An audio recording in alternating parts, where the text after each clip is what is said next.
G'day world, you're listening to Cameron Reilly on the podcast network. As regular listeners and readers of the blog will know, over the last couple of years we've been covering some stories about Gloria Jean's Coffee, the large Starbucks-like franchise that's international but has a large presence in Australia. In fact, the international operations are run from Australia, are owned by the Australian business, Jira is the name of the parent company, and particularly their relationship with the Hillsong Church, a very scary Christian fundamentalist church run by a couple of Americans, Brian Houston and his wife in Australia, and also their relationship via Hillsong with a very scary organisation called Ministries, which again has come out of the US but now has a fairly large presence in Australia. There's been a lot of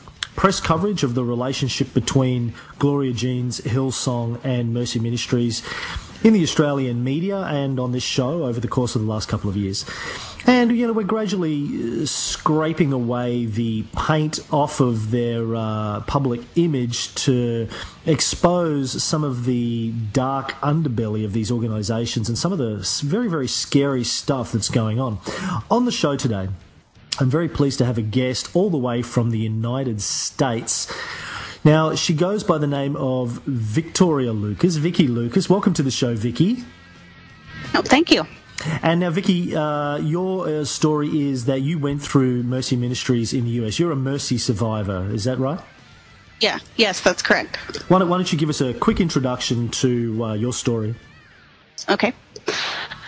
I was a resident about 8 years ago. I did not graduate. I was there 7 months, and I decided to leave because of some things that were going on, and I just couldn't sort of turn a blind eye anymore. So I wanted to do something about it, but there wasn't really anybody out there. So once I saw that the Australian girls had spoken out, then I got in touch with them. So when you say you were there for 7 months, is that like is it like somewhere that you go and live?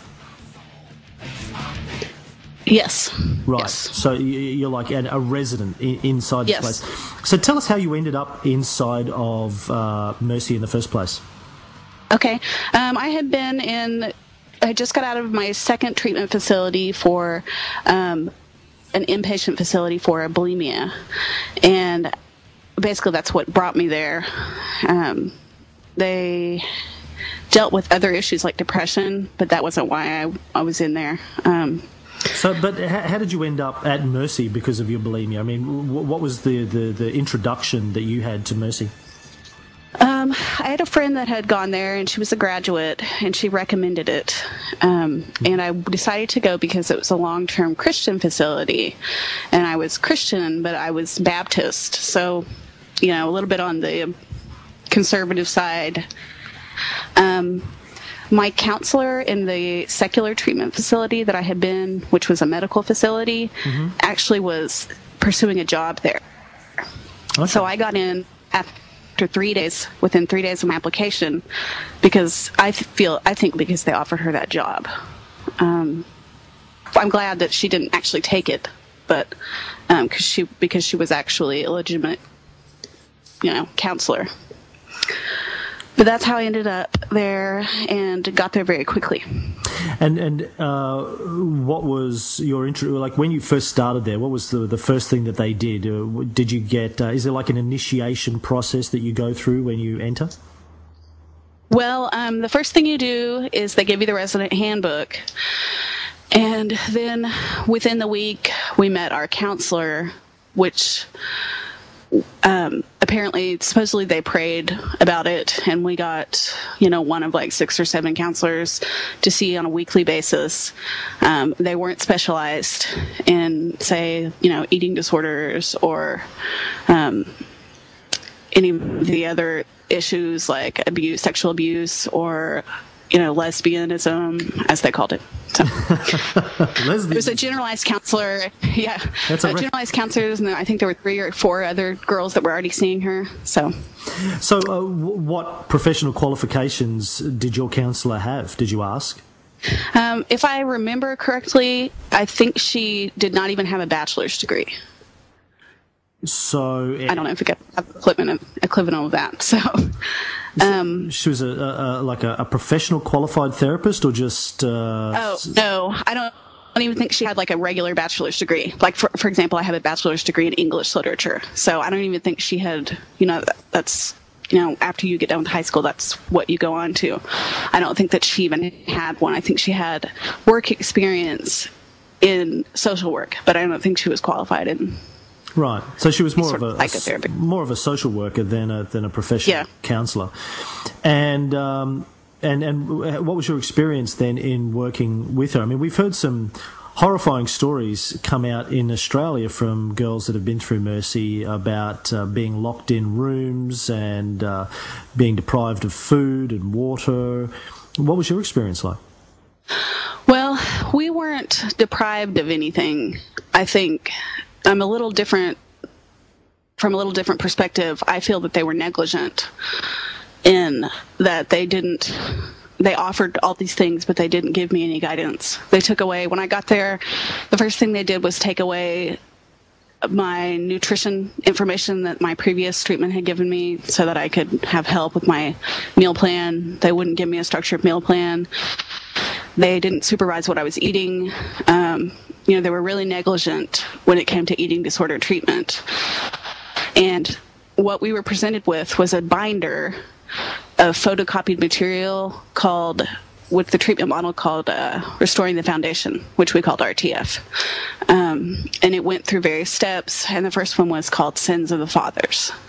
So the first day, we went through an hour-long counseling session and wrote down every possible thing I could possibly think was an issue, such as depression, anxiety, and chemical dependency, which if you had even recreationally used alcohol or cigarettes, you were required to participate in their chemical dependency program. Mm-hmm. And what was their perspective on the bulimia? Did they recognize that as a clinical disorder, or did they see it as sort of an offshoot of some underlying spiritual problem?